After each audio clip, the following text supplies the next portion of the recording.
So, hello everyone. Now we will continue our next portion, that is the sexual reproduction in plants.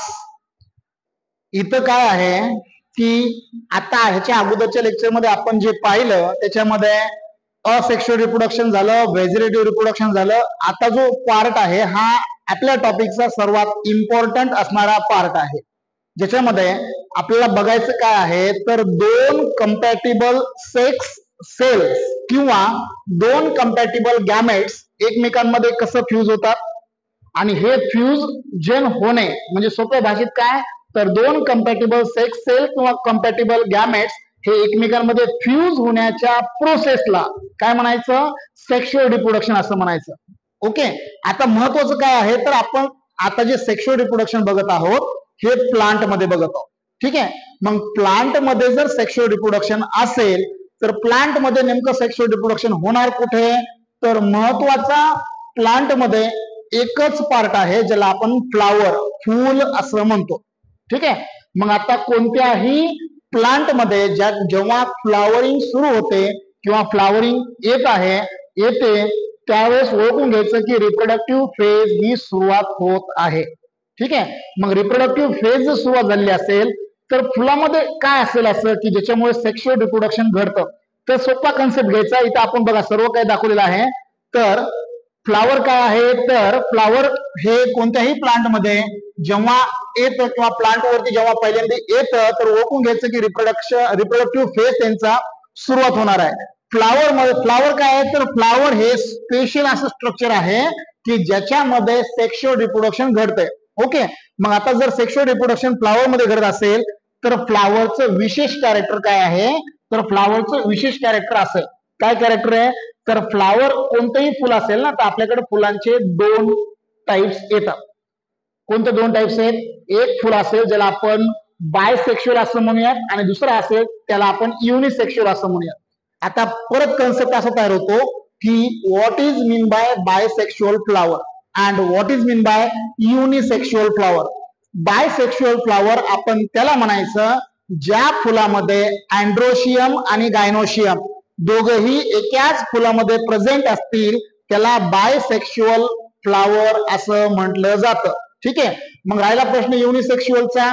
तर युनिसेक्शुअल flower त्याला म्हणायचं की एकाच फुलामध्ये एकतर अँड्रोशियम आहे किंवा गायनोशियम आहे, दोघांपैकी एकच एखाद्या फुलामध्ये प्रेझेंट असेल तर त्याला आपण काय म्हणायचं युनिसेक्शुअल फ्लावर असं म्हणायचं. ठीक आहे, मग फुलाचं स्पेशल स्ट्रक्चर काय आहे तर फुलाचं कॅरेक्टर असं आहे की जर बायसेक्शुअल आपल्याकडे मॅक्झिमम टिपिकल फ्लावर मध्ये जास्वंदाच्या फुलाबद्दलची माहिती आहे. ठीक आहे, मग आपण जर टिपिकल फ्लावर हे जास्वंद घेत असाल तर जास्वंदाचं फुलामध्ये तुम्ही पाहिलं असेल अँड्रोशियम पण आहे आणि गायनोशियम सुद्धा आहे.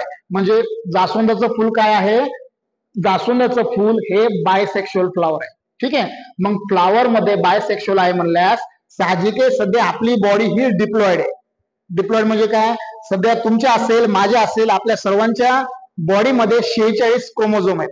राईट, मग ह्या 46 ला आपण याला जर पुढे ट्रान्सफर करायचं असेल नेक्स्ट जनरेशन साठी तर आपल्याला अगोदर मिओटिकली रिडक्शन करावं लागेल. म्हणजे 46 हाफ नंबर मध्ये कमी करावं लागेल. म्हणजे किती होताल 23 होतील. मग 23 chromosome from parent body from mother body and 23 chromosome from mother body हे ज्या टाइमला फ्युजन होतील त्याच्यापासून डिप्लॉइड झायगोट तयार होतो. मग इथं फुलामध्ये काय सांगितलंय की फुल अगोदर काय करणार आहे, फुल अगोदर तशा प्रकारचे गॅमेट प्रोड्यूस करेल ज्याला आपण हेप्लॉइड गॅमेट असं म्हणायचं. मग हेप्लॉइड गॅमेट हा प्लांट मध्ये असेल तर मेल गॅमेटला आपण काय म्हणणार तर मेल गॅमेटला सोप्या भाषेमध्ये आपण म्हणायचं अँड्रोशियम आणि फिमेल गॅमेटला काय म्हणणार आपण गायनोशियम असं म्हणायचं. ठीक आहे, मग हेप्लॉइड गॅमेट मध्ये तयार झाल्याच्या नंतर आपल्याकडं अँथर आणि स्टिग्मा. अँथर काय आहे तर अँथर हा मेल पार्ट येतो फुलाचा आणि स्टिग्मा काय आहे तर फिमेल पार्ट येतो. ठीक आहे, मग हे हेप्लॉइड गॅमेट तयार झाल्यानंतर पॉलिनेशन नावाचा एक कन्सेप्ट येतो. पॉलिनेशन मध्ये काय होतं तर transfer of pollen grain from anther to recept to stigma त्याला पॉलिनेशन असं म्हणायचं. ते पॉलिनेशन झाल्याच्या नंतर काय होणार आहे, if the pollination will be takes place after it fertilization will be done.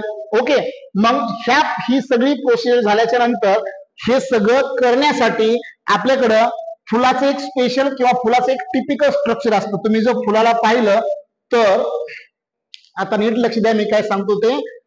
तुमच्या नजरेसमोर जास्वंदाचं फुल आहे ना, तुम्ही ज्या देठाला फुलाच्या पकडताय त्याच्या वरच्या साईडला डार्क ग्रीन कलर किंवा आपण ग्रीन कलरच्या पाकळ्या पाहतो बघा, त्यांना काय म्हणायचं? त्यांना कॅलिक्स असं म्हणायचं. कॅलिक्सच्या थोडं वर या लाल कलरच्या पाकळ्या आहेत, त्याला आपण काय म्हणतो? कोरोला असं म्हणायचं. आता त्याच्या वर आलात ना तर मधून अशी एक ट्यूब वर आलेली आहे.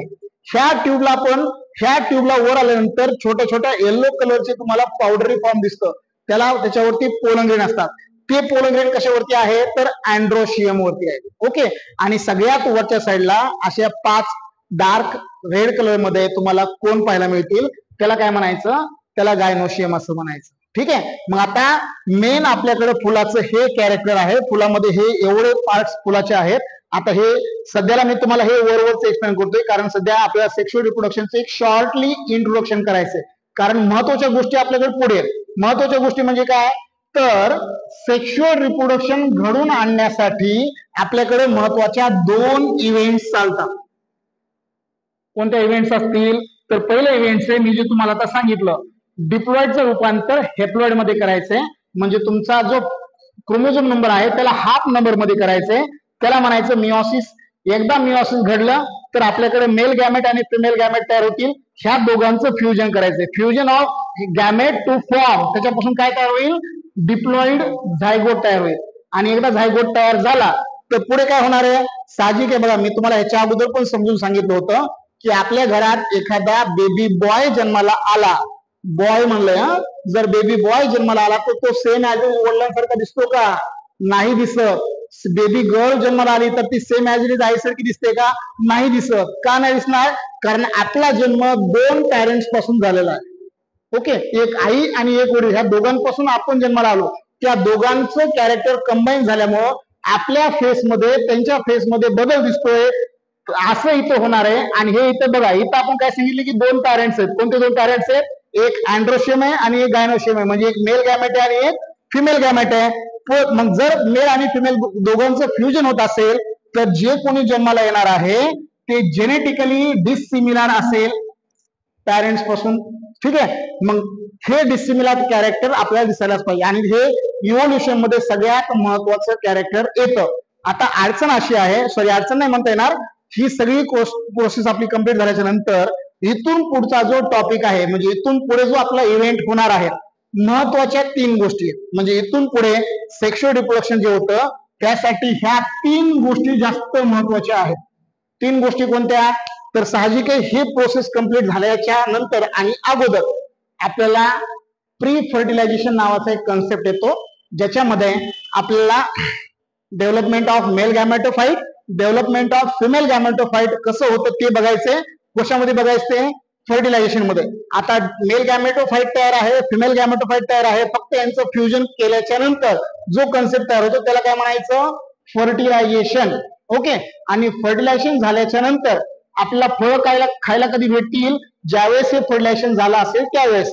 म्हणजे एकदा फर्टिलायझेशन झालं तर त्याच्या पुढची प्रोसेस काय असते? त्याला पोस्ट फर्टिलायझेशन असं म्हणायचं. म्हणजे सीड आणि फ्रूट डेव्हलपमेंट कसं होतं ते आपल्याला ह्या पूर्ण टॉपिक मध्ये बघायचंय. म्हणजे आता इथून पुढचा, आता ह्या सेक्शुअल रिप्रोडक्शन इन प्लांट्स बद्दलचं छोटंसं इंट्रोडक्शन होतं. आता इथून पुढचा खरा कन्सेप्ट आपला कुठं आहे? इथं आहे. आता ह्या कन्सेप्ट मध्ये आपल्याला महत्वाच्या गोष्टी काय काय बघायच्या आहेत? तर आपल्याला पॉलिनेशन बघायचं आहे.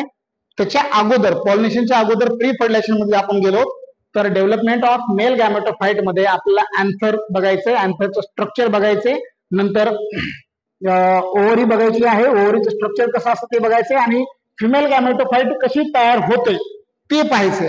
ते झाल्याच्या नंतर आता दोघंही तयार आहेत. मग आता मेन महत्वाचा मुद्दा काय असतो? तर पॉलिनेशन नावाचा महत्वाचा मुद्दा असतो, ज्या पॉलिनेशन मध्ये वेगवेगळ्या एजंटच्या साह्यानं, वेगवेगळे म्हणजे आपल्याकडे 2च एजंट आहेत, बायोटिक आणि अबायोटिक असे 2 एजंट आहेत. ज्या 2 एजंटच्या साह्यानं पोलन ग्रेन हे अँथरवरून स्टिग्मा पर्यंत आपल्याला ट्रान्सफर करायचे. मग हे ट्रान्सफर झाल्याच्या नंतर पुढची प्रोसिजर काय असते? तर फर्टिलायझेशन नावाची प्रोसिजर येते. ही फर्टिलायझेशन झाल्याच्या नंतर मग पोस्ट फर्टिलायझेशन बघायचंय. ओके. आता ह्या सेक्शुअल रिप्रोडक्शनचा हा छोटासा इंट्रोडक्टरी पार्ट डिटेलमध्ये ह्याच्या पुढच्या लेक्चरमध्ये बघायला मिळेल. थँक्यू.